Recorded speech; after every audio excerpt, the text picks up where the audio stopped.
Hey everybody, welcome to Do You Believe on Paranormal Zone TV. I want to thank you all so much for joining us tonight. For those of you who may be new to the show, if you would please subscribe, I'd appreciate it. And please don't forget to give the show a like. We've got an awesome show tonight. I'm so excited. And tonight, my returning guest is, guess who? Barry Strohm. He is a psychic, a channeler, and an author. And these are his books. And all of these books can be purchased on Amazon. Now, also, everybody, Barry Strohm has a YouTube channel. All you have to go is on YouTube and go and search for Barry Strohm. And he's got some fabulous YouTube videos. All right, so with that, everybody, let's bring on, oh gosh, hold on for a second. You know what? Here we go. Let's bring on Barry. Make sure you got your microphone. Okay, let's bring on Barry and his wife, Connie. Hi, guys. Thanks for joining me tonight. Thanks for the invitation. Yeah, well, thanks for having us back. Putting us up with us again. I told you I'm going to be hitting you up for a bunch of shows this year. Now, Barry, would you please introduce your wife, Connie? Yes, this is my wife, Connie. That's obviously it's the one that has hair. I'm Barry. I'm the one that doesn't have hair. And she assists me in the channeling operation. Now, we have the board set up tonight because we might need some backup as we go through this. We're going to be trying. We have absolutely no idea where this thing's going to wind up tonight, but we're going to be doing some very unusual things. Connie and I have the ability to speak the words of the spirits, and my books have all been based on our channeling information, and we've been doing this now for 8 to 10 years. Sometimes everything goes the way we want it to, and sometimes we have trouble contacting the spirits. Keep in mind that I can only pass on the words of the spirits if they want to speak. Now, we do know some of our guests are present and are ready to speak. Now, I wrote a book that was called Spirit Speaking Conspiracies and Mysteries. And in that book, I did an entire chapter on President Jack Kennedy that talked about his untimely demise and his assassination, and he gave us a lot of wonderful facts. I suggested to Norene that maybe it would be nice to have him channel live with us, and we have been talking with, he is with us tonight. We have been talking to him earlier, and he is willing to answer questions, and he will tell us about what happened to him on that terrible day in Dallas. So, Norene, if you want to kick it off with President Kennedy. Okay. And I think we're ready to ride. Yes, okay. And Barry will talk to you about JFK since he's had the experience with talking with JFK. Now I have his picture up, so this is our president, Robert J.F. Kennedy. So go ahead, Barry. Okay. President Kennedy, are you here with us tonight? Yes. I am pleased to be with you once again. I am thankful that I can address people one more time and speak to them. I appreciate what you did in your book in writing a chapter about me, and I'm happy to come here tonight and answer questions. Would you like to tell us in your own words what happened in Dallas? I can do that. I had a very, very bad feeling that something was going to go wrong on that trip. I was advised not to ride in the open car, but I was never a coward in anything in my life, and I felt that I would be safe. So I agreed to ride in the car in Dallas on the motorcade. What I did not realize was the hatred that some people had towards me, and their ambition to become president of the United States. I can tell you this. I can tell you that Harvey Oswald did not fire the shot that killed him. I was actually hit twice on that day.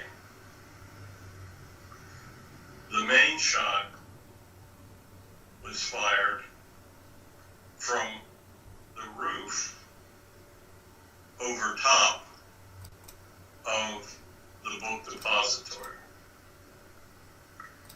As you are aware,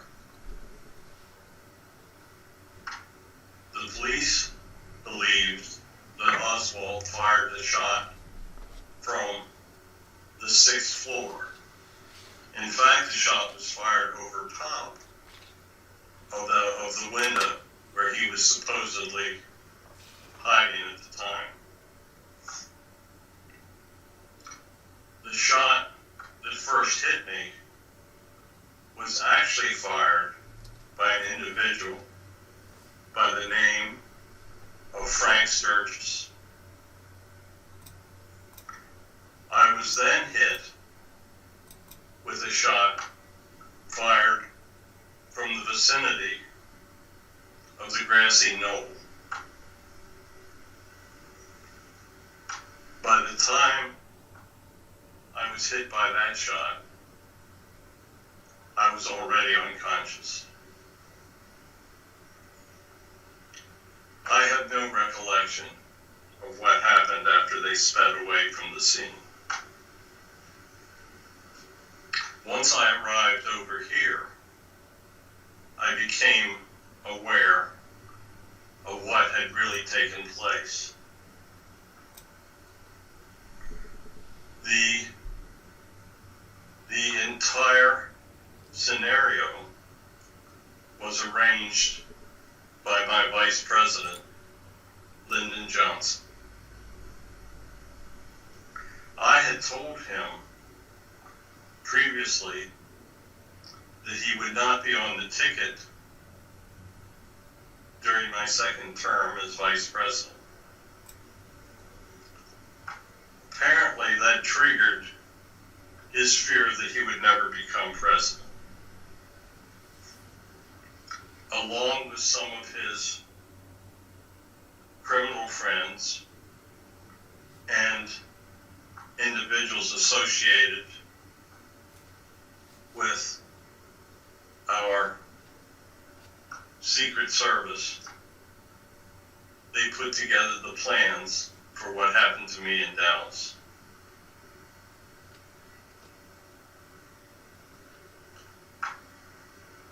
As I watched from the other side, I felt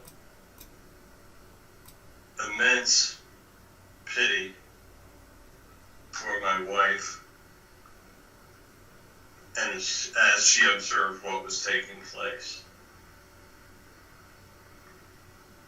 I watched the funeral service from this side. I wish that I had followed my instincts and not ridden in that open vehicle. I think if I had done that, at least for the time being, my life would have been saved. So that's pretty much what happened on that day. So, if any of your listeners would have questions, I would certainly be happy to answer them at this time. Okay. Now, I don't know what kind of questions can be answered, if there's anything personal. I don't know if if you want to get into that at all. Obviously, there are some points that I am embarrassed about and would rather not discuss. But one thing we learned when we're over on this side is that there are no secrets. So, if you have questions that you think your audience would like to have answered, feel free to ask them. Okay. There There's always been talk that it's possible that the Kennedys were involved with Marilyn Monroe's death. That is not true. We were not involved with her death. Unfortunately, she overdosed on drugs herself.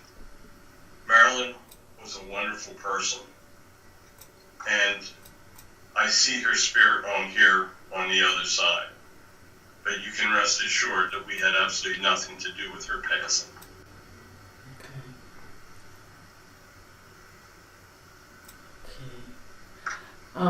There's someone in the chat room, Anita Ackerman. Now she says, was it because of the Federal Reserve? Do you know what that would be? No. The Federal Reserve did not play any role in it. It was simply that Lyndon wanted to become president of the United States. I had made some enemies. I know people speak that perhaps Castro was involved. He wasn't. Lyndon had friends in the mob, and some of those individuals were involved. But the Federal Reserve had nothing to do with it. One of the viewers are asking, Cassandra 50 wants to know, how is John? Are you with him now? Yes, we are together over here, as I am with Jackie. Unfortunately, John suffered the same fate that I did. His plane accident, the destruction of his plane was no accident either. It wasn't? What happened? Who was involved in that? He was threatening to reopen the investigation into my death. And as a result, there were individuals in powerful places that did not want that to happen. And unfortunately, they saw to it that it never took place. Maria Sandra Amador would like to know, do you feel there was a curse on your family? No. Once we get over here, we understand that really there are no curses. It is just that my family, my father's involvement with the mob, and the fact that we attempted to make some major changes for what I felt was the good of the country, had alienated many powerful people. But no, a curse had nothing to do with it. Let's see.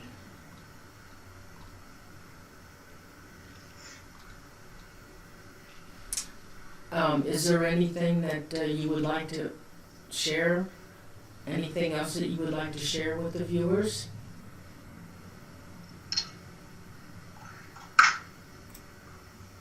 I would like to say that at the present time I do fear for the future of our country.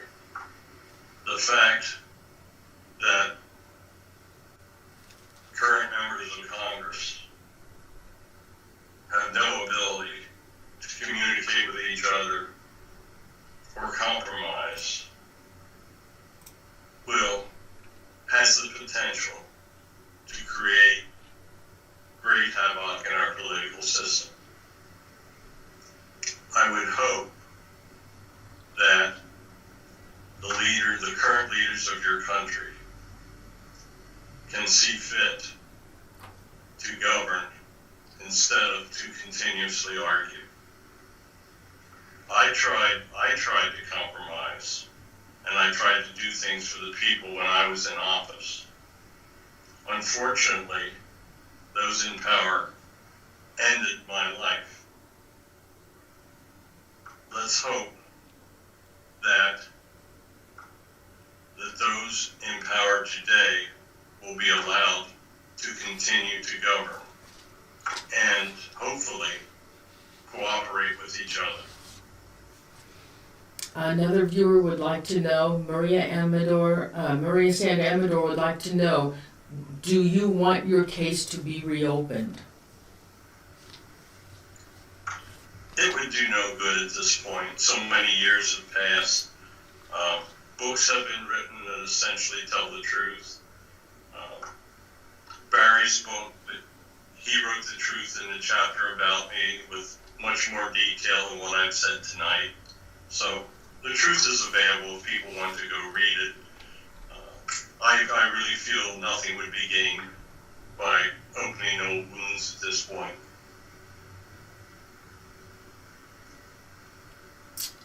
Let's see. I think this was kind of answered. Maria H. Mr. President, how do you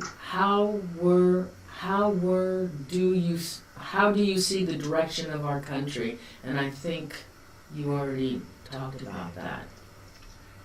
Yes, I see that in the short term you have serious problems. Hopefully, your politicians will wake up and understand the damage that they are creating to this country. Misty Dawn wants to know, what do you think of Trump? I think that while President Trump has many shortfalls, that he is doing his best to try to solve the problems that we are currently facing.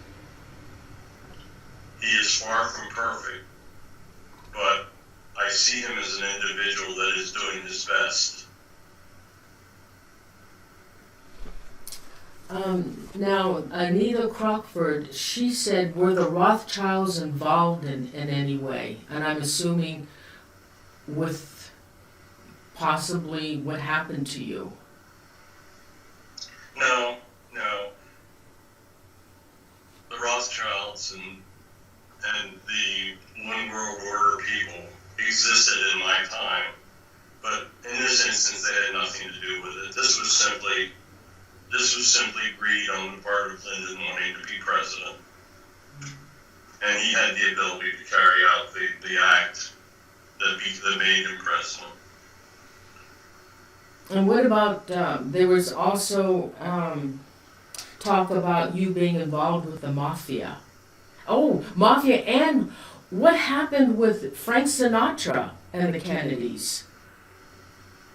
Between you and Frank Sinatra. I thought that it would be best if Frank and I distance ourselves for a while. He and I are still friends over here. Frank did have some minor involvement with some bad people, but it really never affected how he lived his life and what he did. He was never heavily involved with the mob. With you being on the other side, have you ever tried to communicate with anyone in the political arena? I try, but it is very, very difficult to communicate from over here. Thankfully, Barry and Connie have allowed us to bring our messages forward, and they have done their best to speak our words and to try to respond to those of us that would like to have our messages heard. But yes, we've tried, and the other guys have tried to influence. But unfortunately, there's so much evil out there right now that it overrides much of the influence that we are trying to bring to bear.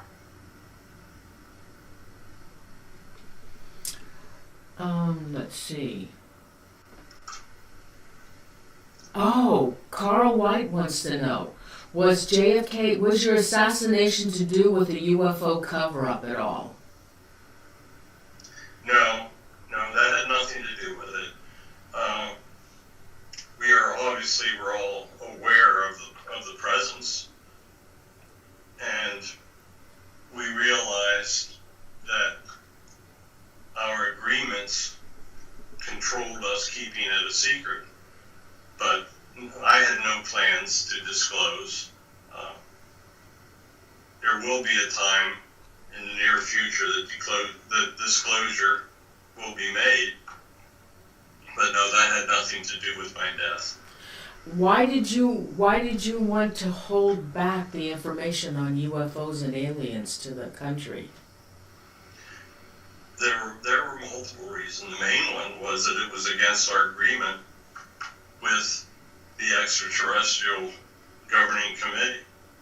We've had an agreement for many, many years. It's been kept a secret. And part of that was that we were not to disclose. Situations are changing and times are changing, so it will not be too much longer. Were they ever a threat to us? No, they mean us no harm. The only threats that the extraterrestrial community has for us are the ones you see in the movies. The reality is that they mean us no harm, and are really only here to help. Okay, now what about, there are people that have come forward and said that they were abducted by aliens and taken into their aircraft and done horrible experiments on them. Is that true? There are people that are abducted. That is part of the agreement. But quite often what takes place is they are healed of sicknesses and illnesses, and their memories of what takes place terrifies them because they are not ready or have never seen the shape of the individuals that are performing the explorations or cures. Individuals fear what they don't know, and I must admit that some of the alien forms are quite frightening to the uninitiated.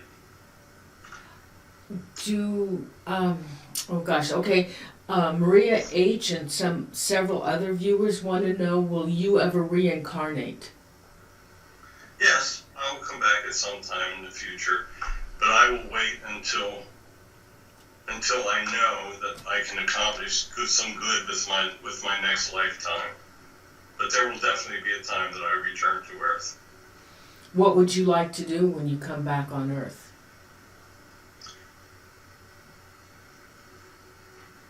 I will try to have a life plan that helps others.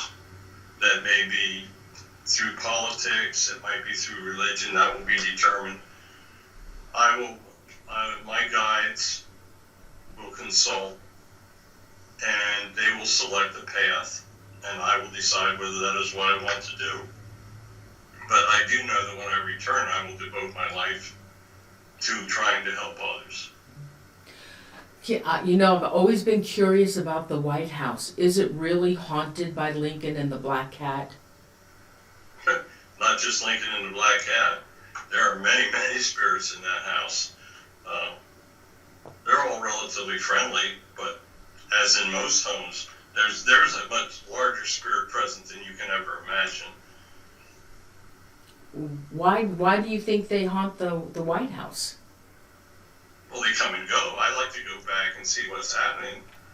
I used to go back when Obama was president. There were many things I didn't approve of with him, and I would sit and shake my head at him, and he would never know I was there. Did you ever try to make contact with him? I tried to kick him in the butt one time, but he didn't realize it. That's Barry's request, by the way.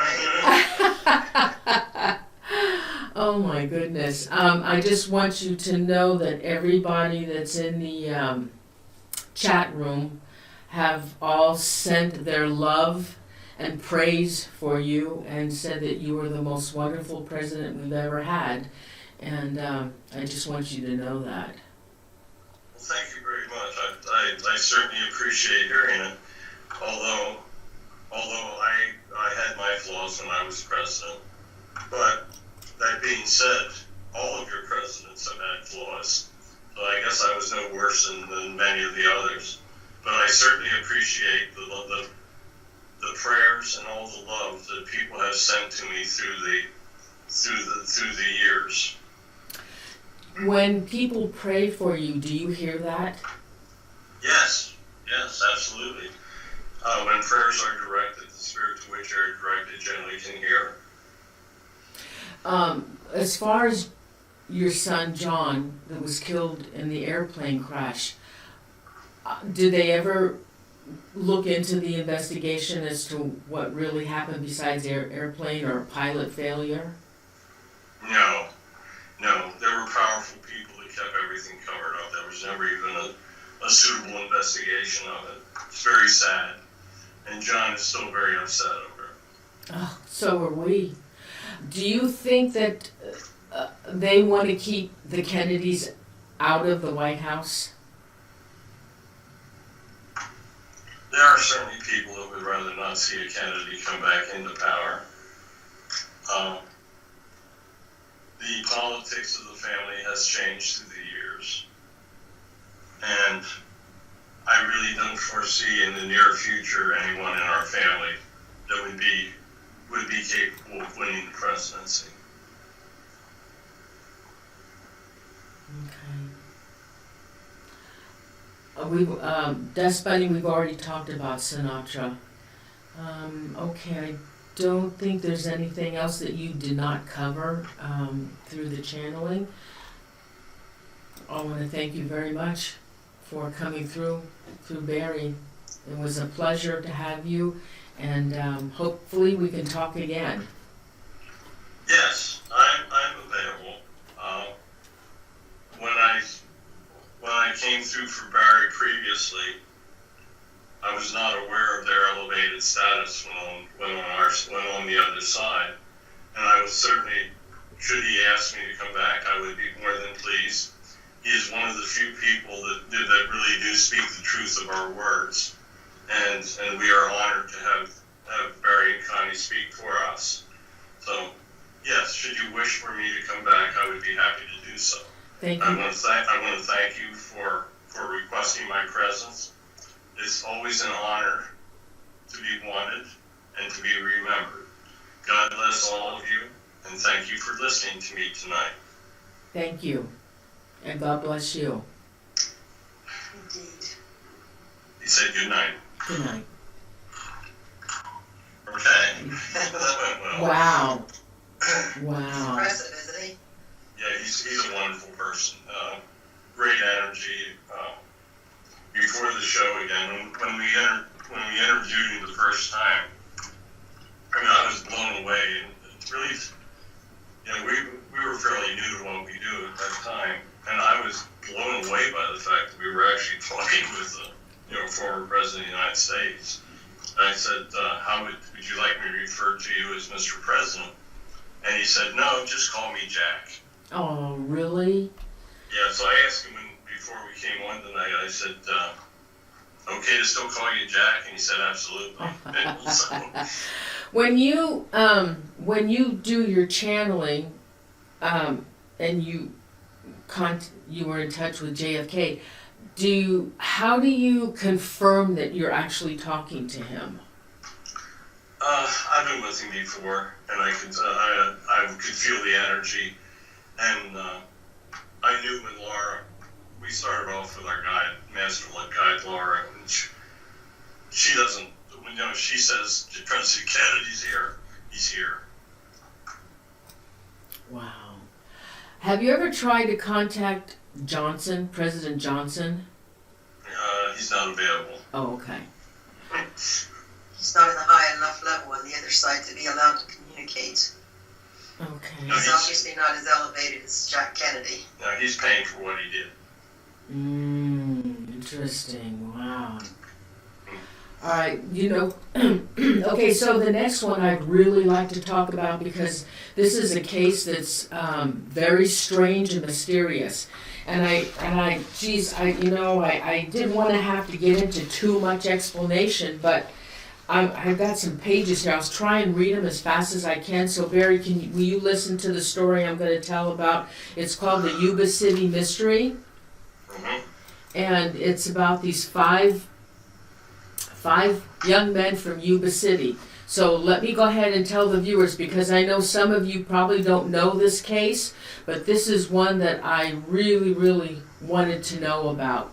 All right, so it's called the Yuba City Mystery. On February 24th, 1978, a group of friends from Yuba City in California, Gary Dale Mathias, Jack Maruga, Jackie Hewitt, Ted Weir, and William Sterling.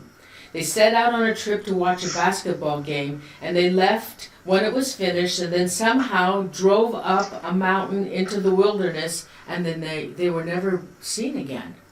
The group, aged between 24 and 32 years of age, had developmental disabilities and were all enrolled in a day program for mentally handicapped adults, but that did not mean that they were unable to function in society. On Friday, February 24th, they drove about 50 miles north from Yuba to Chico to attend a college basketball game at the California State University. The next day, when they failed to return from Chico, their families became concerned and called the police. They were supposed to play a basketball game of their own on February 25th, part of a tournament with a free week in Los Angeles if they won. On Tuesday, February 28th, a forest ranger found Jack Madruga's car abandoned. The car on an unpaved road near Orville in the Rogers Cow Camp area at an elevation of 4,500 feet. The turquoise and white 1969 Mercury Montego was located around a 2.5-hour drive from Chico in the opposite direction from the route they would have been expected to drive home, way up in the mountains in the Plumas National Forest. In June of 1978, a man riding his motorcycle through the area noticed a broken window on the Forest Service trailer located about 19 miles up the mountain from where the car was found. Inside the trailer, they found the body of Ted Weir. The search and rescue teams then began combing the area around the trailer. The day after Weir's body was discovered, searchers found the remains of Madruga and Sterling. They lay on the opposite sides of the road to the trailer, 11.4 miles from the car. Madruga had been partially eaten by animals and dragged about 10 feet to a stream. Sterling was in a wooded area, scattered over about 50 feet. There was nothing left of him but bones. 2 days later, just off the same road, but much closer to the trailer, Jackie Hewitt's father found his son's backbone along with a pair of Levi's and rippled-soled shoes. A skull was found the next day about 100 yards downhill from the rest of the bones, which the family dentist used to identify the remains.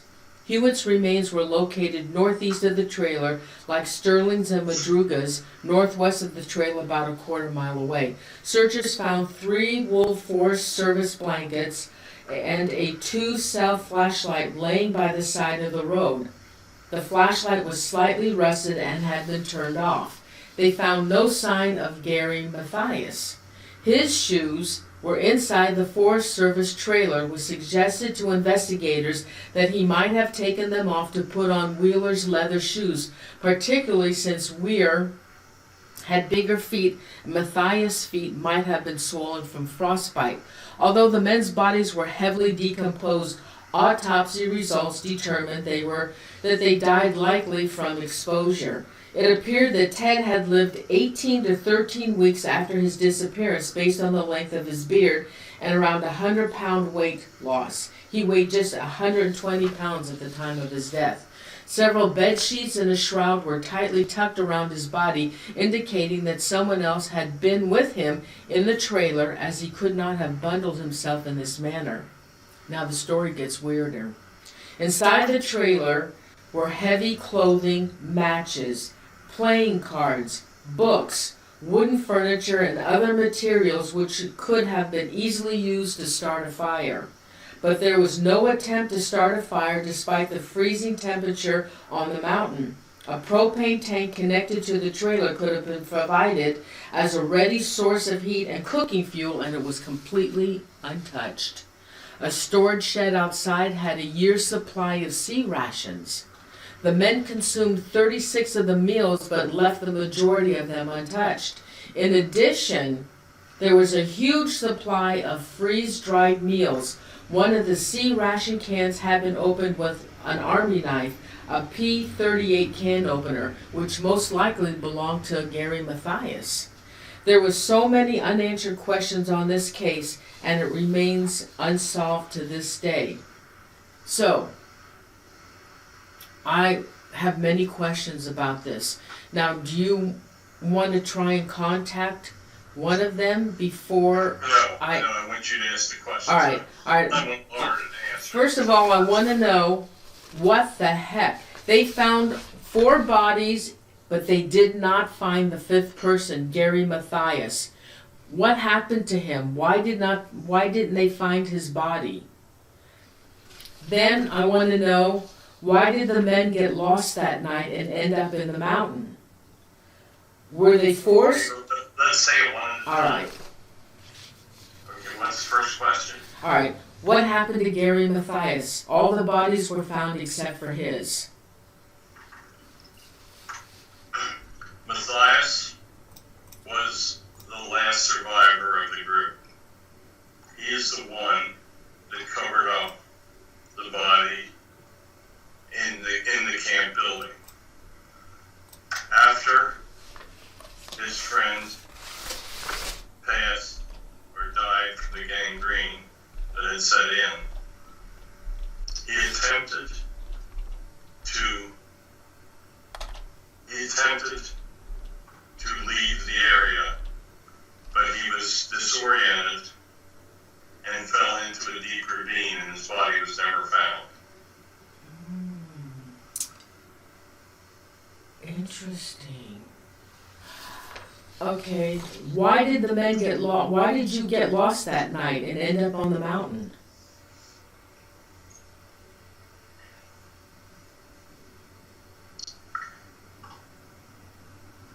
They, at the football game, or at the basketball game that they attended, they ran into a person that gave them LSD.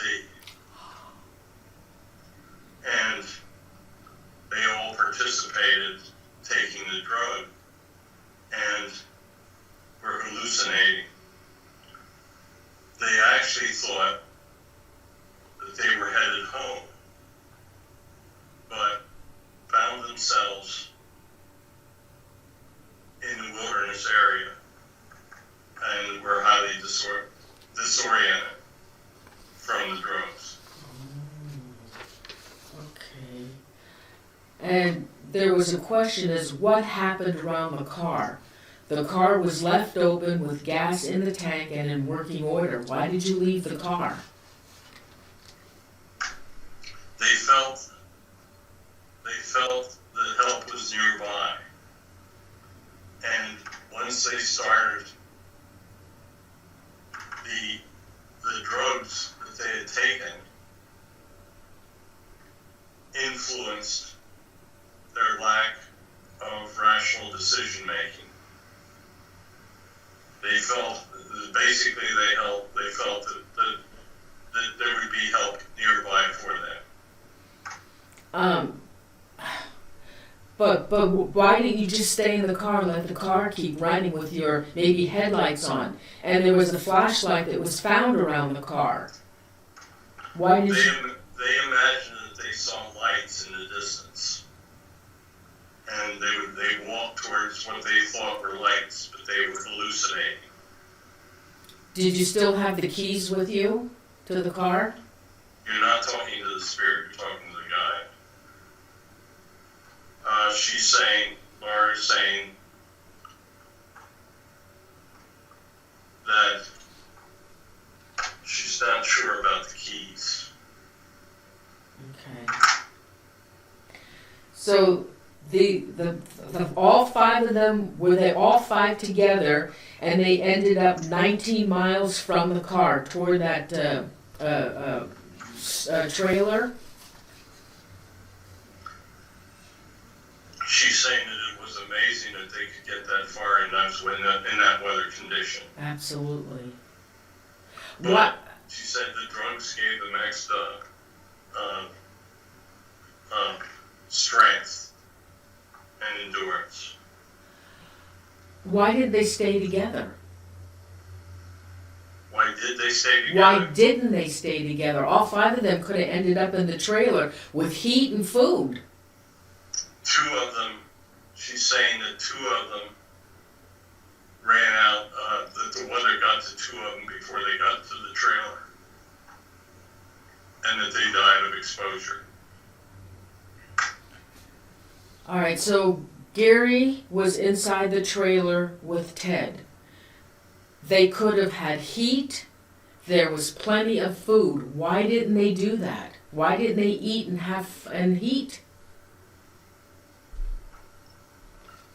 She's saying that it was an after effect of the drugs, that they just had no judgment of what they were doing.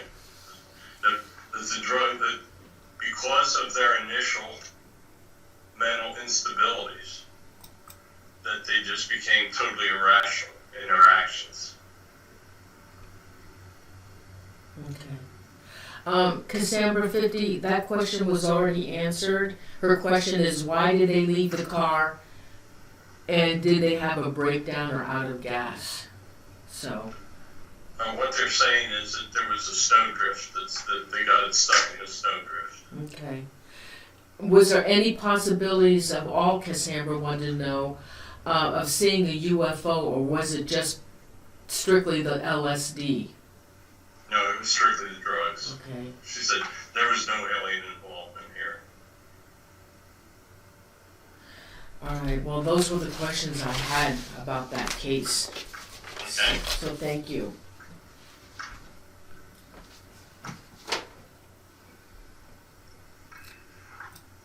Okay. All right, so the next one I want to know.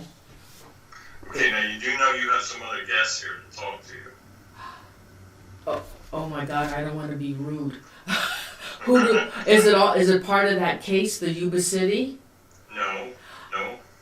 You asked for Elvis, and he's here. Oh, okay, all right. Let's do Elvis. Hi, Elvis. All right. Good evening, how are you?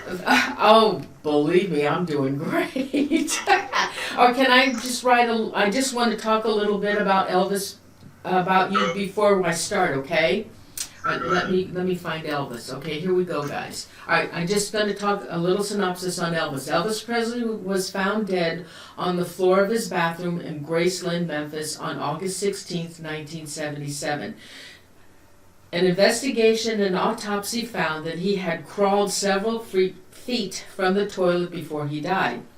2 autopsies into his death, one in 1994, concluded that drugs did not play a part and that he was killed by a sudden heart attack.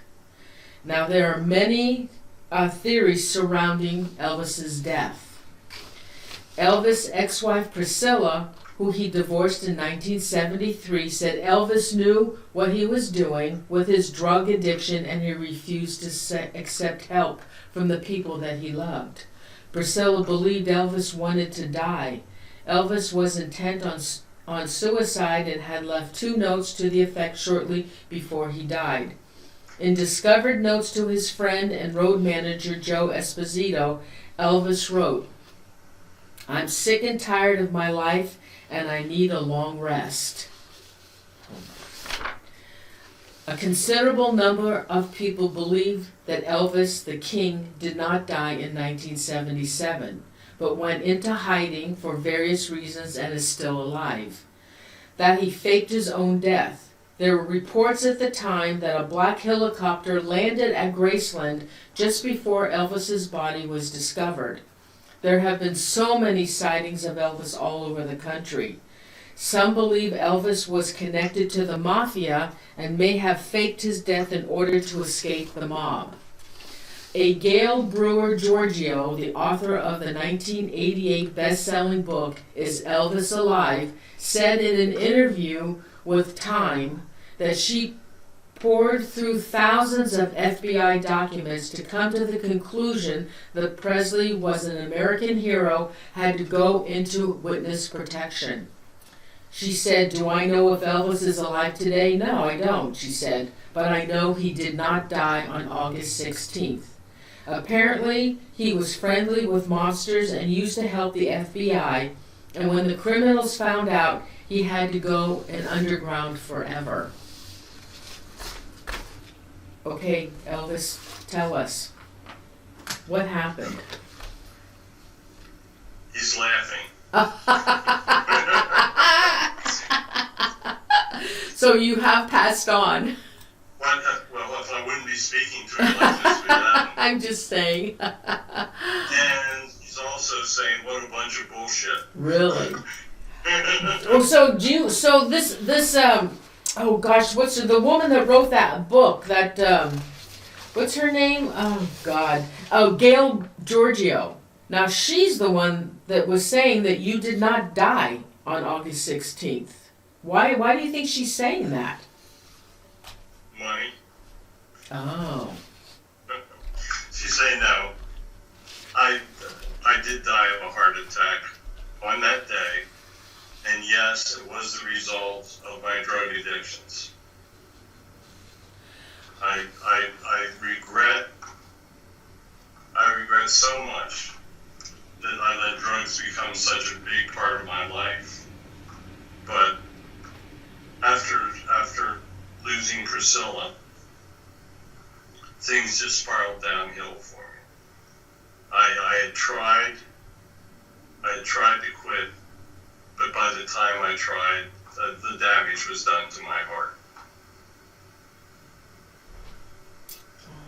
Okay. Yeah, people say this constantly, they're saying that they see you, they spot you all over the country. Somebody saw you in an airport getting an airplane ticket going to Argentina.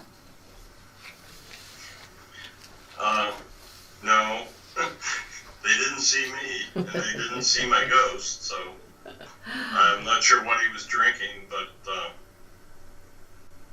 many people try to get attention by saying that they see me. I get a kick out of it, because from this side I can watch most everything that goes on. No, sadly I destroyed my own life, and I have no one to blame but myself for it. And I would hope that those people that are listening tonight would take note of the damage that drugs do, and the irreparable damage that it does to your body.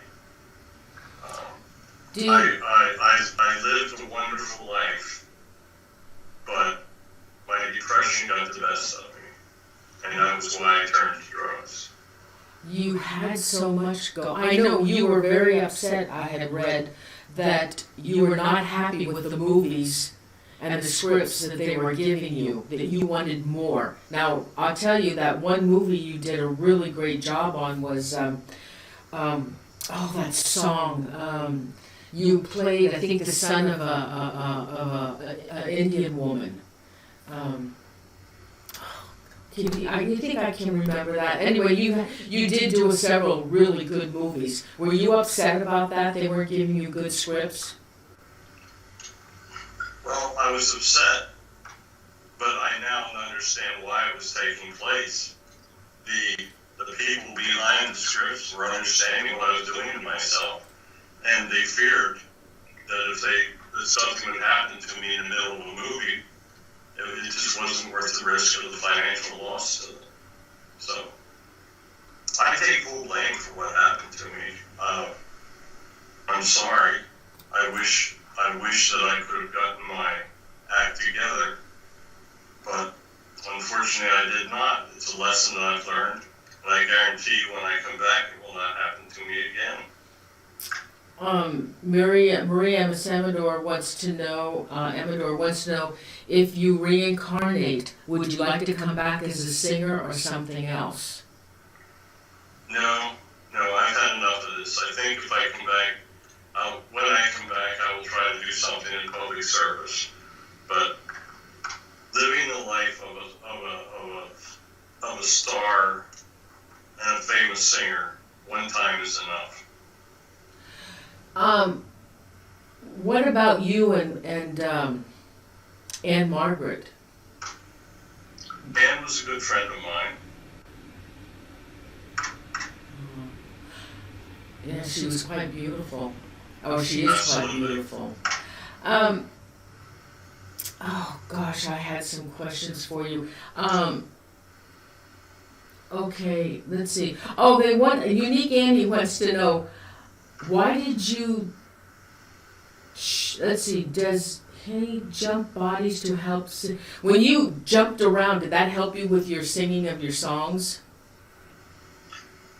It helped gain people's attention. Keep in mind, when I started doing my act, I was very unique, and I realized that the dancing that I was and movements that I was doing helped gain publicity for me. Mm-hmm. So, oh yes, it was just a simple thing. I knew it would get people's attention in those days. I remember seeing you on Ed Sullivan, and I think they cut your. From the waist down, they cut you off. So yeah, I still laugh about that. Compared to what you people see on television today, just imagine. Now, why would you be so unhappy when you had everything going for you? Oh my God, you had money, you had people that just adored you, the people that were around you. Oh my goodness, why are you so unhappy? I suffered from some depression, and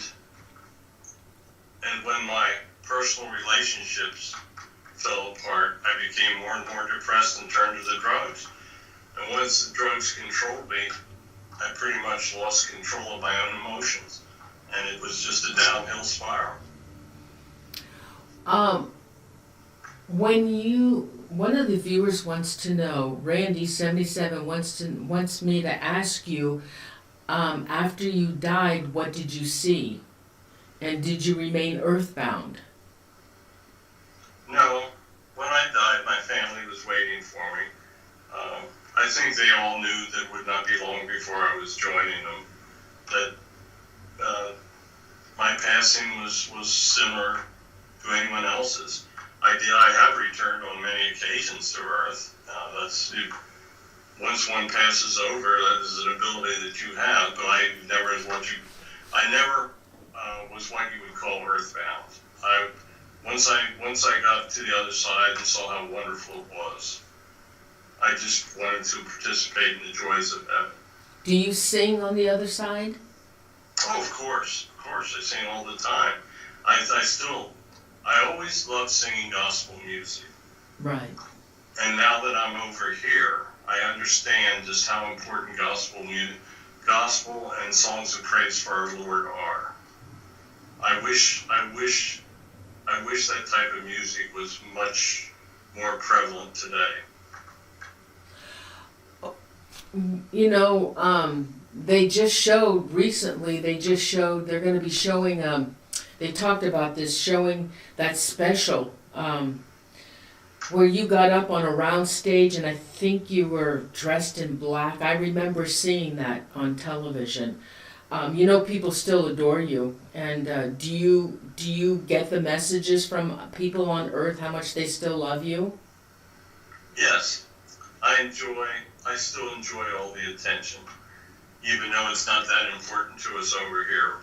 But I do get satisfaction that I brought such happiness to so many people. So I guess when I look back, I did a lot of things wrong, but I also did a lot of things good. I am still very appreciative for people that like to listen to my songs.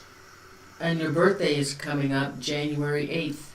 and many people will be at Graceland again. Are you able to visit Graceland? Do you go to Graceland on your birthday when they celebrate it?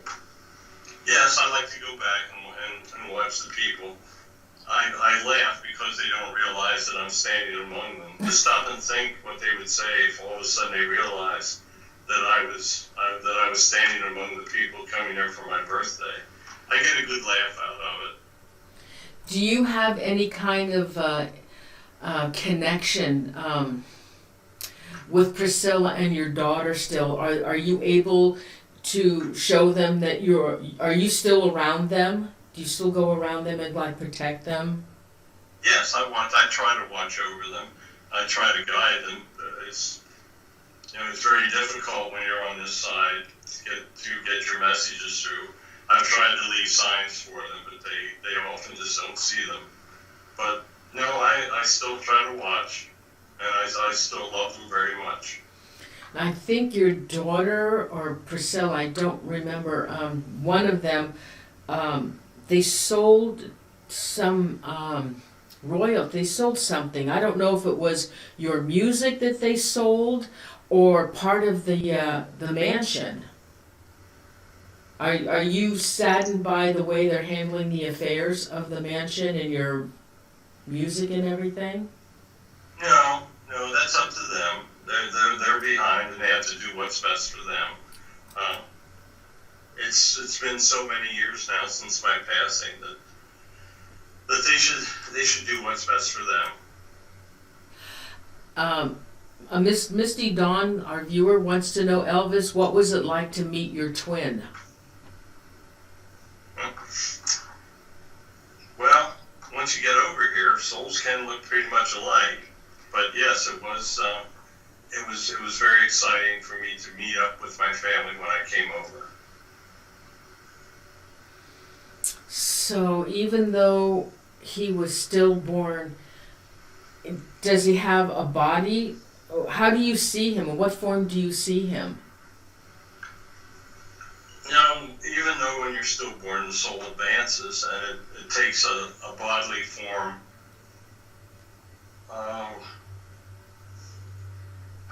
Roughly, I would say that people look like they're in their 30s, and the soul does advance to that point. So the soul advances to what it would have looked like if it had lived. One of our mods, Unique Annie, she said her son Michael was born, I guess, January 8th in 1979. He loves you, and she said he sounds just like you.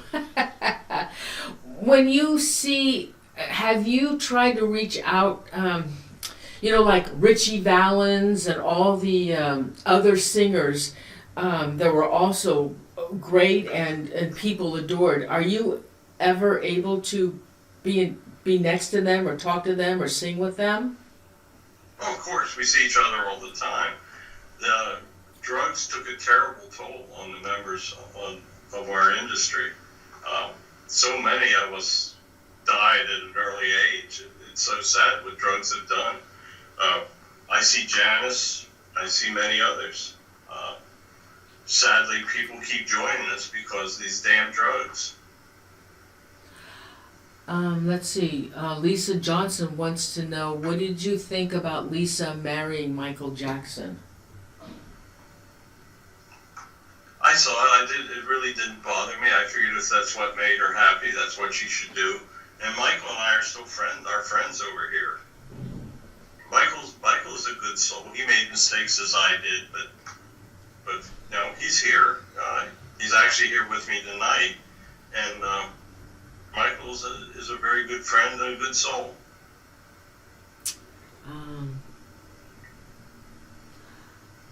Let's see. Smudge Ito wants to know, do you still eat fried peanut butter and banana sandwiches? I wish I could. We don't really have to eat over here, so every once in a while I do pretend that I'm eating, that I am still eating it, but no, once you're over here, the requirements for food kind of go away. So what is a typical day for you? I mean, I know you don't know there's no day or night, but what is it like? Well, some days I like to hang out with my friends. Some days I like to hang out with my family, and sometimes I come back and watch out for the family members that are still earthbound. It depends. There is no night, there is no day, and you can do whatever you want to do in your mind. You think, and there you are. It's one of the joys of heaven. When there are other psychics out there that have probably more than likely tried to communicate with you, are you cautious? Are you selective of who those you come to? Very much. I don't. Greed is everywhere, and I try to be very careful with whom I intend to communicate with.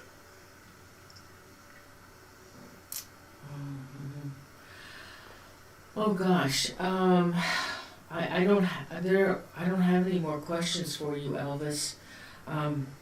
Thank you so much for coming through to Barry and giving us your answers and accepting our questions. No, I thank you for asking for me. I have been with Barry and Connie before, and I totally trust them. So, in the event that you would like to speak to me again, just contact me through them, and I would be happy to speak. Michael's standing here alongside of me, so would you like to speak to him? Yes, I would, but I'm gonna have to. Yes, bring him on. But I need to read a little synopsis on Micheal Jackson before we talk to him. Thank you. Yeah, he's here too, so go ahead. All right, hold on. Let me put this away. All right. So let me find Michael's picture. Where are you, Michael? Here you go. All right. So tonight, Micheal Jackson, Micheal Joseph Jackson, born August 29th, 1958, was an American singer, songwriter, and dancer. He was dubbed the King of Pop. He is regarded as one of the most significant cultural icons of the 20th century. He died June 25th, 2009. Cause of death, cardiac arrest induced by acute drug intoxication. Administered by Dr. Conrad Robert Murray. Okay, so there are some mysteries surrounding Micheal Jackson's death. And here are some of the conspiracy theories behind his death. In 2017, Micheal Jackson's daughter, Paris, believed that he was murdered. An alleged federal agent came forward in 2015 to expose one of Jackson's final phone calls where it seemed that he was already aware of a plot being hatched for his murder by federal agents. In fact, The Sun, a newspaper, had also reported of a shocking note allegedly written by Jackson just weeks before his death. The note read, "They are trying to murder me." The note further said that he was scared about his life and that the system wants to kill me for my catalog. On the other hand, Jackson's sister, LaToya Jackson, indicated that Jackson was killed by business interests in order to profit from his estate. In the memoir titled Fall Guy, it is mentioned that LaToya was reportedly told by Micheal that he was going to be killed for his estate. Micheal Jackson was killed by a drug overdose. He was heavily addicted to the painkillers and was injected daily. The Star also reported that Micheal was still alive when he was brought to the hospital. In a detail reiterated by Dr. Conrad Murray, that the live-in physician who was convicted of his death. Okay, Michael? Yes, I am here. Okay. He was dancing in the background while you were reading that. Oh, was he singing? Were you singing? Would love to hear you sing. Okay, so what about your death? Can you talk to us about that? Now we had heard, I was on the television that whole day, And when they, on the news, going over and over and over on what had happened that day, and that Dr. Murray was on the phone talking to someone, and supposedly you were in a cardiac arrest. What do you know about that? Well, once again, one of the big things in my life that I regret was such a heavy addiction to drugs. The addiction is really the reason that has killed so many of us. In my case, I had many drugs in my system, and the doctor misjudged the size of the dosage that I could take, and unfortunately, he gave me too much. He gave me too large a dose of the drugs, and it killed me. I wish I had it over. I wish I had it to do, but sadly, that is bad decisions that I made. Like my friend Elvis here, and many of the others that have joined us. If one important message comes out of tonight, I would hope that the people understand the danger of drug addiction.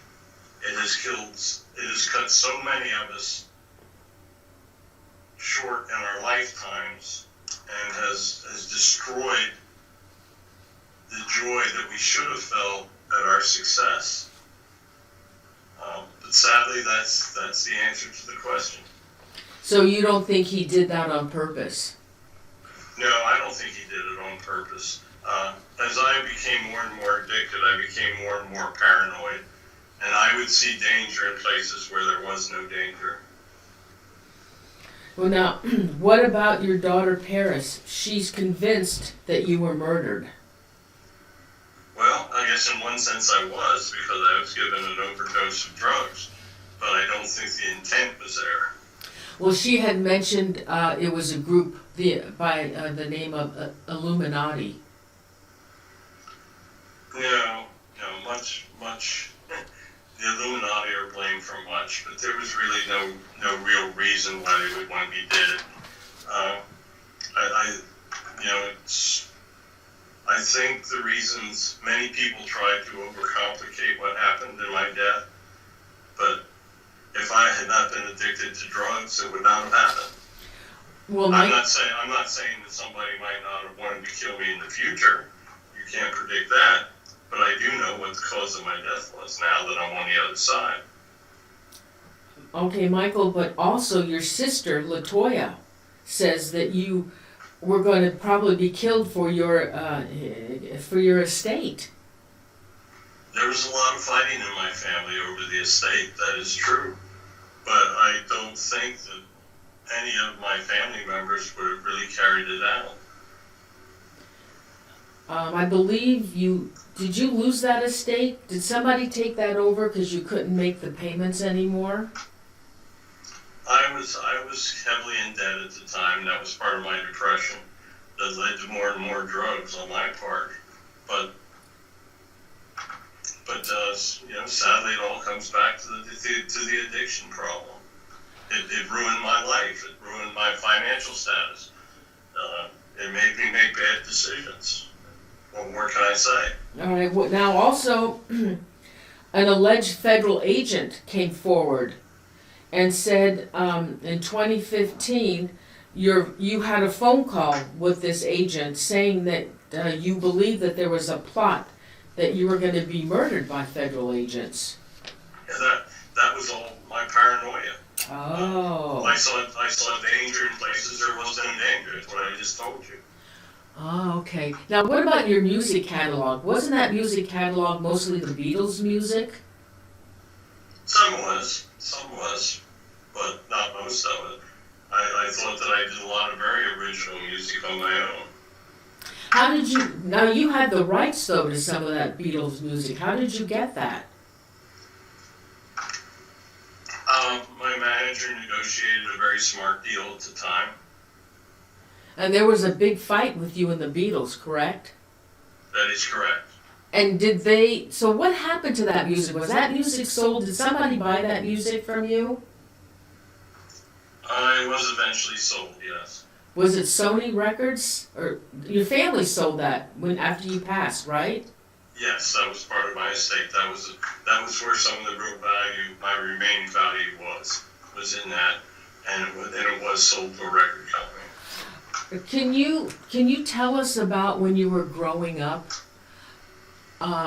Because we all read, and it was in the news, about the poor treatment that you received from your father. My childhood was difficult. I still love my father, but in many ways he thought he was doing what was best for me. But he was also affected by the greed of money. It's just, sadly, I must say that. Maybe if my childhood had been a little differently, things would have been different. But what happens happens. Michael, why did you decide you were adorable. You were such a cute little kid. Why did you want to change your appearance? I thought that I could fit in better if my appearance was changed. I always wanted to fit in. That was part of my problem when I was a child. I felt like I never fit in with anyone. I knew I had talent, and everybody told me how wonderful I was, but I still didn't feel like I fit in.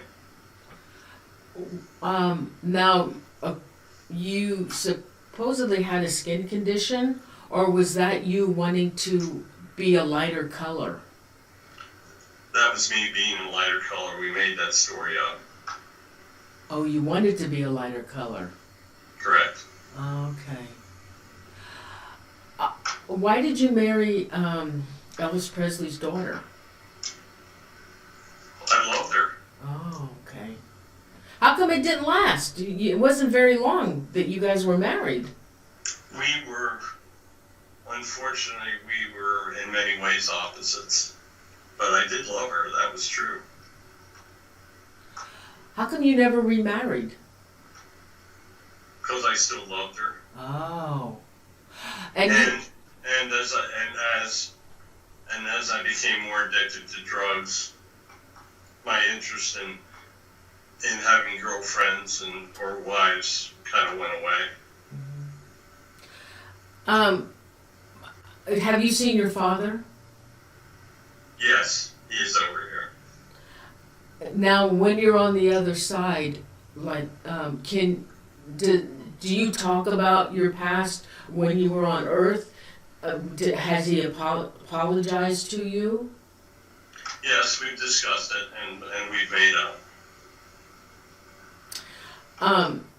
A viewer by the name of Dust Bunny, once you would like, if you would describe where you are now.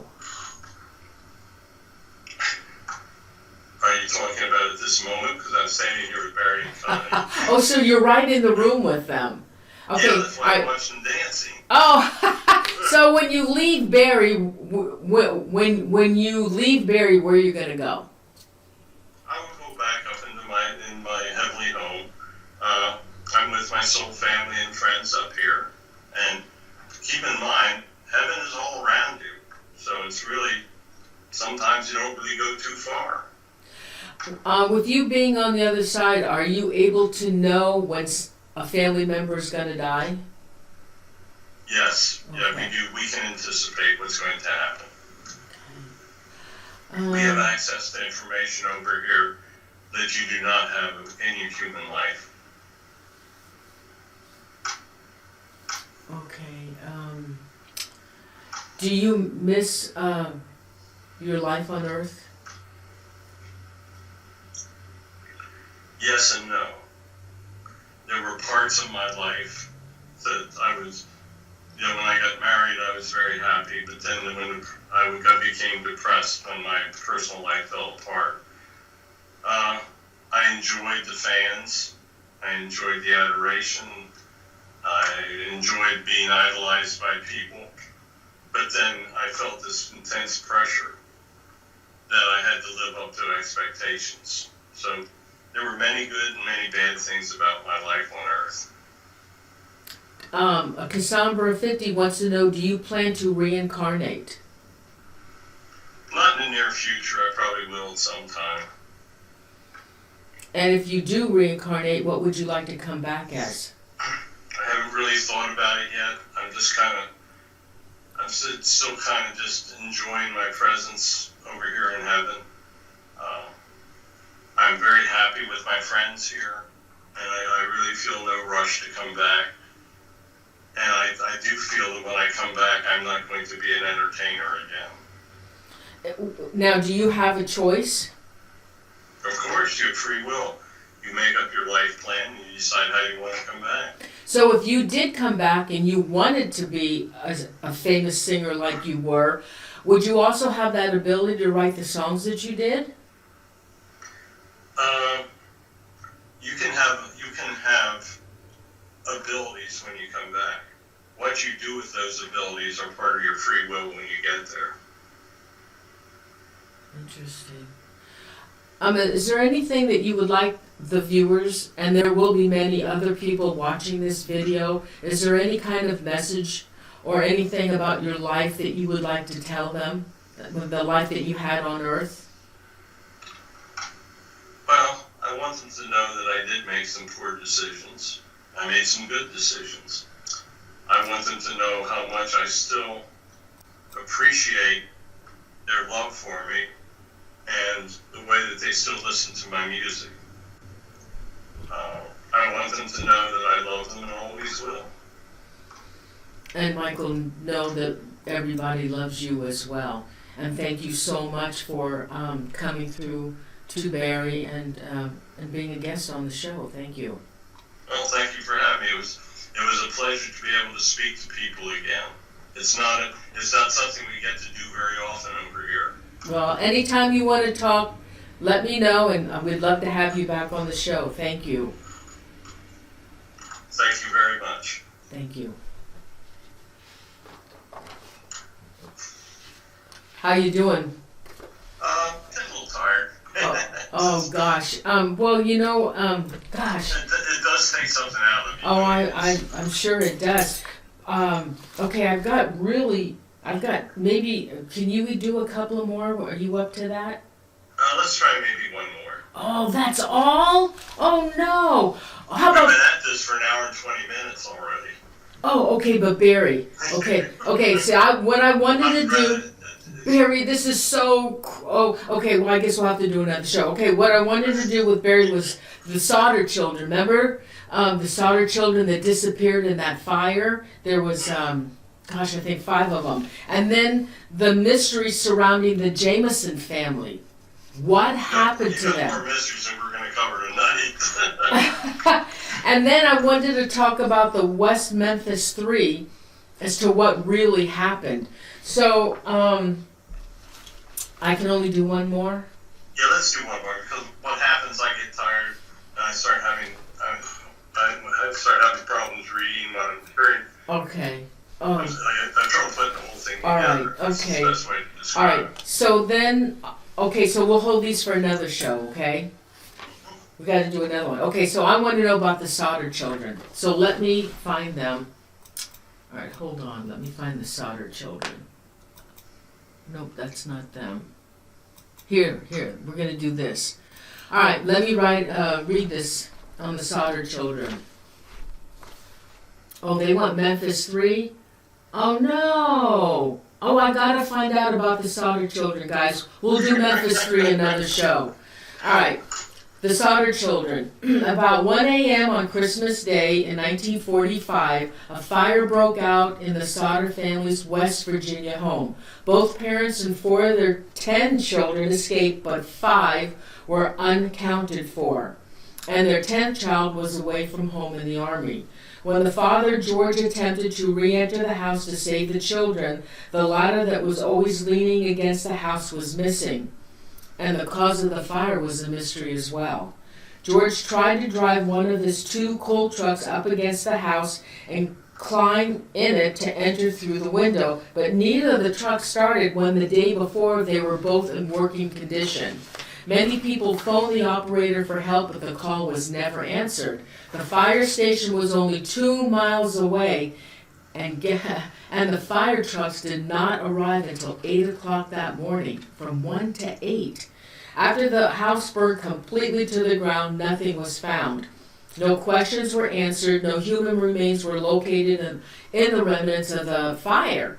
The Sodders later hired private investigators to help find their 5 missing children, but at least 2 of the investigators immediately went missing. The mystery remains unsolved today. Now there was a photograph. I'm going to show. Let me see if I have this. I don't think I put it in here.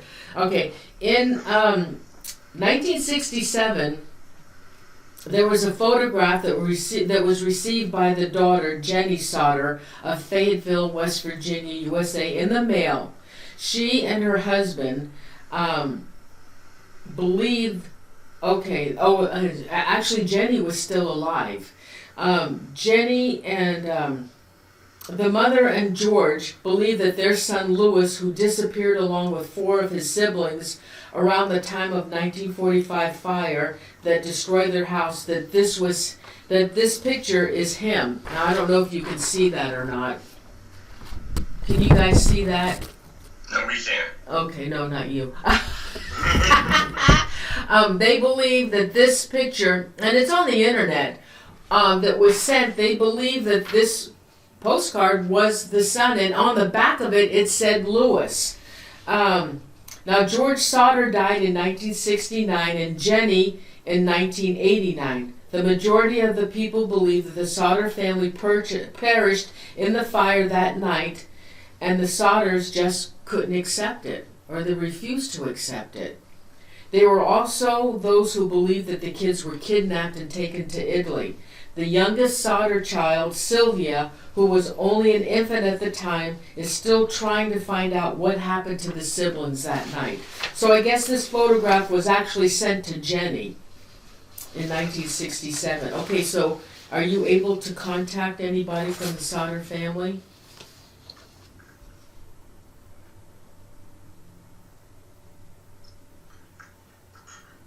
Laura's going to try to give you some background on it.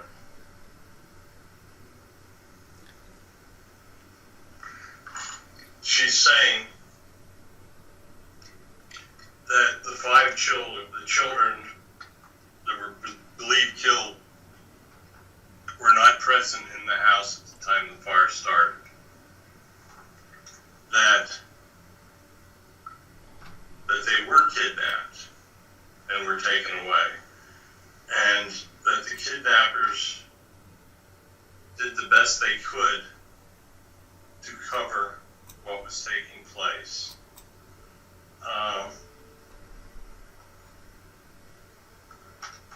I'm hearing that the kids were first taken to Mexico, and that they were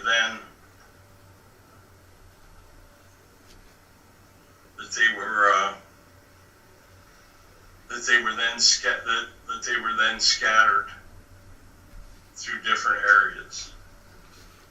I'm hearing that 2 of them are still alive today, but that they were brainwashed and really don't realize who they were.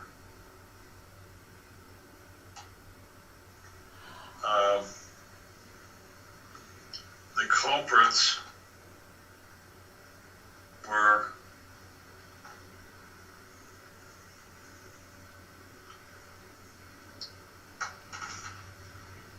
having trouble with this one.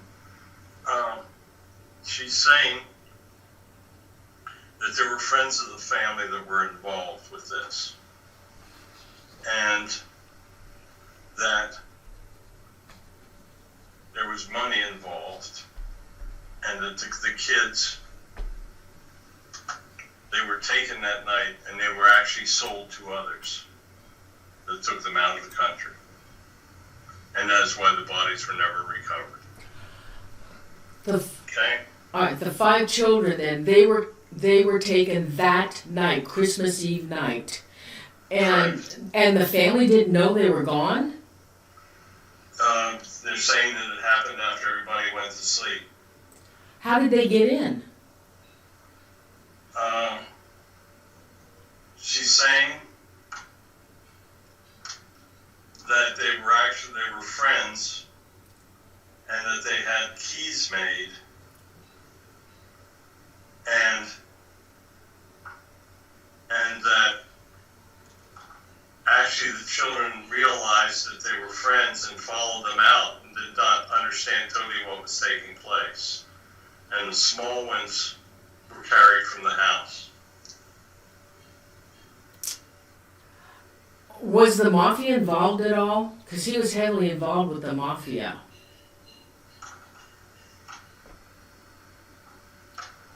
She's saying that they were bad people, but that they weren't mafia involved.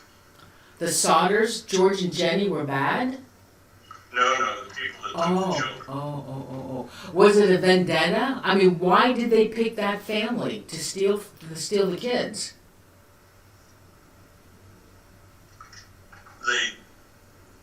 They knew that it was a large family, and that they realized that they could sell the children. And at that time, that's what they wanted to do. These children were sold to, different people. Did any one person take more than one child? No, she's saying they were separated. And they all went to different countries, different areas? Correct. Did any of them end up in Italy?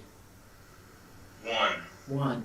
Now, this picture that Jenny received in 1967, was that whoever sent it had Lewis written on the back? Was that Lewis, her son? Yes. Why did they send that to her?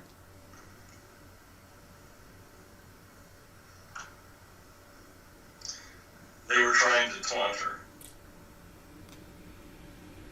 So these people didn't like the Sodders then? Correct. They must have done something then to somebody to do this, I would think. She's saying that they had arguments over money. Oh. So I'm assuming this case will never be solved. She's saying correct. Okay. Does anybody have any questions about this case? Oh, Cassandra, let's see. Okay, Cassandra 51. What was the perch? Okay, so I think you already mentioned it. She wanted to know what the purpose of the kidnapping was, and like you said, it was over money. Yes. Okay. Does anybody else have any questions on this case? I guess they don't. Wow. I've always wanted to know what happened to that. Okay, Barry, it's a must. Everybody wants you to come back. We have to do more of these because there's so many mysteries out there, and it would be awesome to find out about them. And I want to thank you so much. What a great show that was. I really enjoyed that. Thank you. Well, it's quite interesting being able to talk to these guys, I can tell you that. Now tell them again, Laura is your guide, right? Yeah, Laura's a spirit guide. She's very, very high up on the other side, and she's actually the one that brings me a lot of the messages, and then she'll turn it over to a lot of the other guides. And I would, once again, as you mentioned, and I thank you for it early in the show, I would recommend that people check out my YouTube channel and please subscribe to it as well, because I don't have many subscribers. But we did some wonderful Christmas messages before Christmas. We channeled a Christmas message from Jesus, from Blessed Mother Mary, and from Reverend Billy Graham. And they're well worth listening to. And the transcripts of them are also on my website, wordsofgodthenandnow.com. And we are kind of leading a very unusual life right now, to say the least. Mm-hmm. And now you progressed from the board. we can see. Yeah, we had it here tonight, but I'm able to. I can speak the words as they come into my mind, and that's what we've been doing. And Connie's starting to be able to do it as well, and I like to have her here because we can kind of share energies, and she helps out that way. Mm-hmm. Now, when you can't get in contact with a spirit, would you have gone to the board to see if you could do that? If I would have thought that I needed detail, I would have gone to the board. Okay. If I was having trouble deciphering a message or something, I would let them try to spell it out. But once we go to that, then the things slow up considerably. I mean, we moved pretty rapidly with all these messages tonight. So when you're channeling them, as they talk, you're actually talking when they're talking. Is that correct? That's correct. That's correct. You're just not getting the message and like when you translate and then repeating it. You're talking. They are talking through you. Yes, that's correct. Yes, they're coming in through me and they're using me for the messages. That's why we have to be very careful with our prayer protection and everything we do, because they're actually using my facilities to communicate. And can you tell the viewers, I know you want to go, I don't want to hold you up, but who are the other ones that you have channeled? The other famous people you've channeled?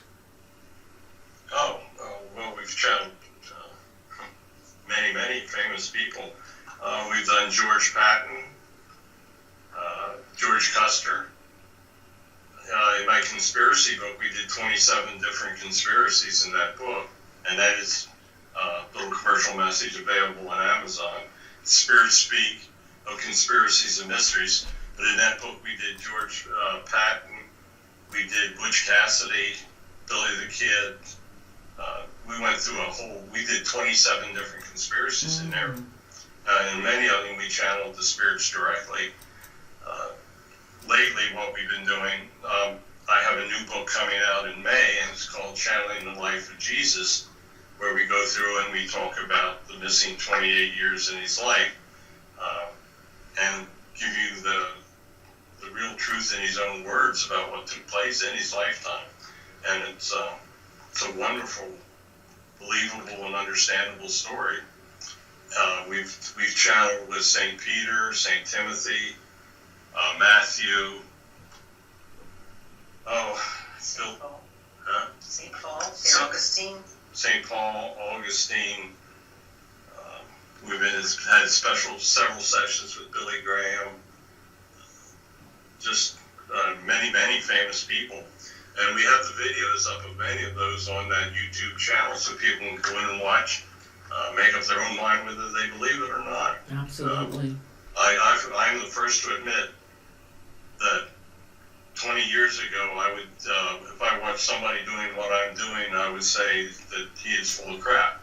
So, make up your own mind. Absolutely.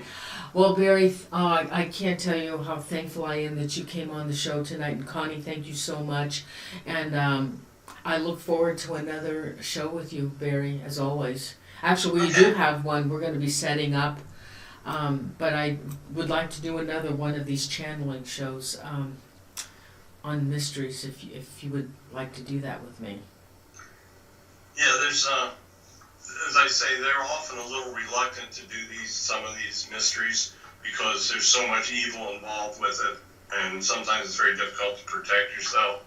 But some they'll do, some they won't, and we'll just have to find out. Yeah, as long as I have the list ahead of time, I can check with them and see what we can do. Like I wanted to do Day at Love Pass. I've wanted to do, what is that girl, the Black Dahlia, and they won't let you do it. No, they won't do Black Dahlia. And they won't do Zodiac either. Oh, and the Zodiac. As I say, I can only speak the words they want to speak. Oh, understandable. Again, Barry and Connie, thank you so much for being on the show. You guys are awesome, and we'll be talking. And Happy New Year to you. First show of the year. And first show of my 10 years. It starts my 10 years of live broadcasting. Congratulations. Thank you. Yes. Thank you. And more for you on YouTube. Don't forget to go to Barry's YouTube channel. All you have to go to YouTube and just do type in Barry Strohm, and you'll get his YouTube channel. He's got a lot of fabulous videos up there. You might want to watch them. Pretty fabulous. Thank you again, Connie and Barry. You guys are awesome. Thank you so much. Thank you. Thank you. Good night. Night. Night. God bless. Same to you, honey. Thank you. I hope you guys liked the show. I thought it was pretty darn interesting. Let's see. Oh yeah, he's done Jimmy Hoffa. You know what? If you guys want to make a list and send it to me, because I have to get the okay, but I do know about Jimmy Hoffa. So, from Barry told me. So, if you want to send me a list, you can send me an email to ParanormalZoneTV at gmail.com, or send me a message on Facebook. Oops. Oh no, who's calling me?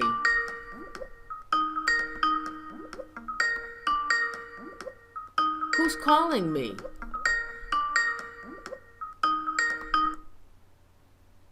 Barry, did you call me? Who's calling me? Somebody's calling me. Or maybe he did it by mistake. Oh, what did he want? I don't know what he wanted. Okay. Yeah, so send me a message and let me know who you want, okay? Yes, 10 years ago, Paranormal Zone TV, I created it in one day. My friend, my friend Donna Raymond and Jesse Garcia, we were with another team, this other person, and we wanted to get away from them, and but we wanted to continue with paranormal investigating. So I got on the phone with them and I said, guys, come on, we got to start our own team. And so that whole day, I kept trying to come up with a name for us. And I knew we were going to live stream, so I somehow wanted the TV in there. And so came up with Paranormal Zone TV, and that's how we started. And we aired our investigations only at historic locations. We did not do private residence, and we had a ball. We had so much fun. Oh my God, we did the USS Hornet. We were the team for them. The Brookdale Lodge, we were the team for them, the official team. Georgetown. We went to so many locations, and we really had a good time. And then 4 years ago,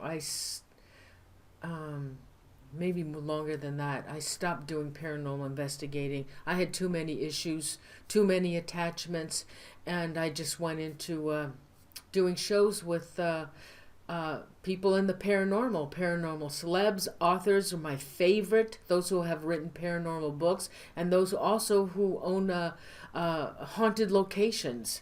I love those, and psychics like Barry. I love them. And Vanessa Hogel, who is a remote viewer, and Harvey Althouse.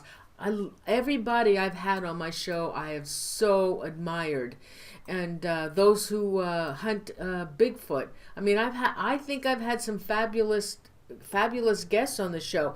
And if you ever want to see shows, just go to my main page. All you have to do is click the link down there, Paranormal Zone TV. Do You Believe web series, and it'll take you right to the front page. I have like 300 videos. Now, grant you, I have lost years and years of shows because I belong to other channels. Like we did Ustream, we did Justin, we did Livestream. All the shows and People's TV Network. All those networks that I had my shows on, I lost every one of them.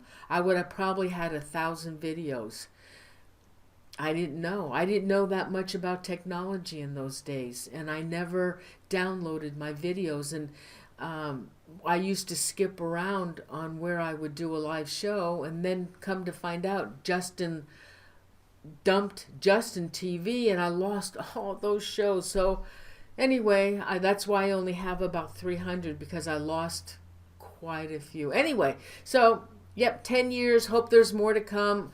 It's really hard to think of topics. So if you ever want to send me a message on topics you wanna me to talk about or get a guest on, send me messages, okay? I'm up for that. I do have a lot of people that want to come on the show that have contacted me.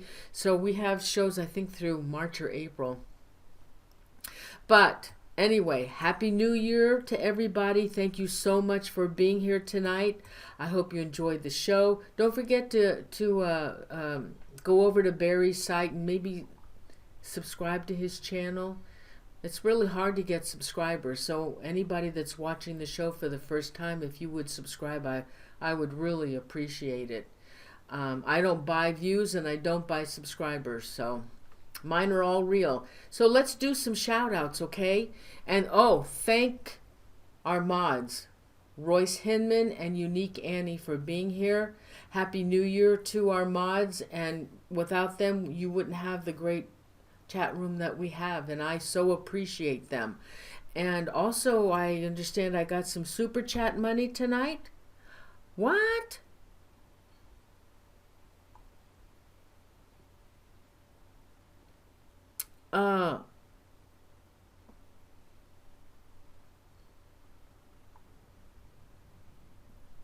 Mike, is that Mike? Mike R, is that Mike Ricksecker?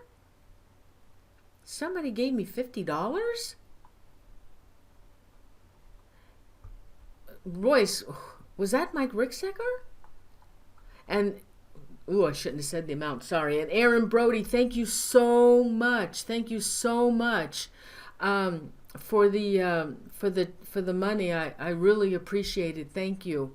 And we didn't crash tonight. Yay. Can't believe it. All right, so let's do some shout outs. Aaron Brody, Andrew Cox, Anthony Souza, Beat 3 Airspace, Carl White, Cassandra 50,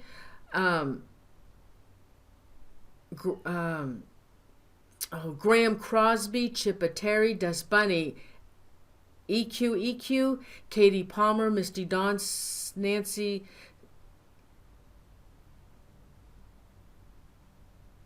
Oh, okay. I missed it. Okay. Nancy Santa Maria Latica, Nancy, Nellie Moen, Patrice Costello, Royce Hinman, Susie Farrell, Tammy Heisman, Unique Annie. Did I miss anybody? Yes, group hugs to everybody. Love you guys. Valerie, hi, honey. It's been a long time.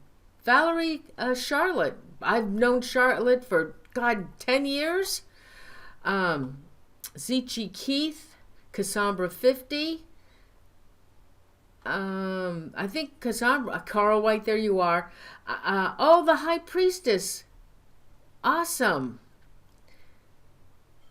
Alan Ward. Thank you, Misty Dawn. I'm glad you guys like the show. Yes, Charlotte, Valerie, Charlotte, I did. Zoe Small, there you are. Susie Farrell. Anybody else want to shout out? Bon Bon. Oh, thank you. Jimmy Mick.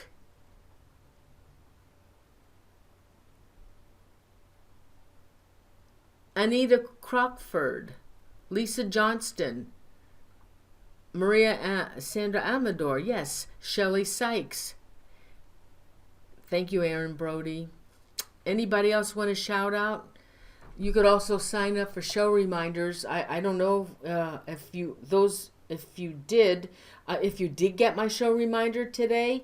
You go to ParanormalZoneTV TV, and then you click on the tab that says show reminders. And I'm still trying to get a website, decent website. I just don't have time. And I noticed too, I have to re-up my merchandise that I have down below. They only do it for a couple of months, and I have to figure out why I have to keep doing that, because you can't order anything. And I found another picture I'd like to put on my merchandise. So everybody, yeah, Cassandra 50, yeah, and Charlotte, you guys have been around for a long time. I think Carl White has too. Oh, good, Beat. I'm glad you did. All right, I'm glad you guys came, and I'm thinking about separating the show tonight. I'm going to keep this one whole piece, but I'm thinking about separating what we talked about. I don't know. I'm going to do something with it. Anyway, thanks so much. Oh, guess what? I got my calendar. All right. So, on January 17, Bill Bean wrote a new book, Stranger Than Fiction. So he's coming back on the 17th. And I'm doing a special show on January 20th, which is a Sunday, with Don Phillips. He's from the UK, and that's the reason why I'm doing it on a Sunday in the afternoon at 2:30 Pacific time, because it's like 9 o'clock. He's 8 hours ahead. And anyway, he made a DVD on the haunted historic Brookdale Lodge in Brookdale, California. And I investigated that place numerous times. It is extremely haunted. And so we're going to do a show on the Brookdale Lodge and what he found that nobody else has known about. He's going to talk about the Brookdale Lodge. And I haven't seen the DVD, and I'm going to buy it because I want to see it. And then on January 31st, the last Thursday of the month, Dave Spinks is coming on. He wrote a new book on Bigfoot. So he's going to come back, and we're going to do a show with Dave, okay? So everybody, thank you so much. I love you guys. Again, thank you so much for being here tonight. I really appreciate it. Group hug, and I'm going to say goodnight to you all, okay? Let's see. I have a message from Royce. Oh. Okay, Royce, you're funny. Okay, guys, I love you. Thank you so much again, and Happy New Year to you all. Thank you so much. Good night, everyone.